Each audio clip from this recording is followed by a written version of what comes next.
Sunt Andrei de la Ada Clinic și suntem la o casă la sol. Astăzi avem de efectuat o curățenie exterioară cu spălare pavaj. Deci haideți să vă arăt obiectul și cu ce ne vom confrunta astăzi.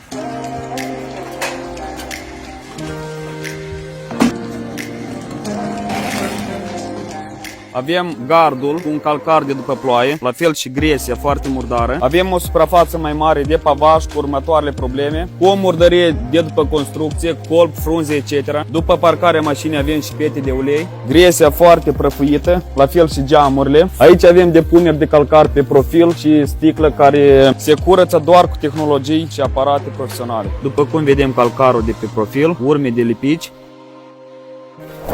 copertina plină de praf după lucrările de construcție. Gresia după fuguire. O problemă gravă este dezlipirea peliculei de după construcție.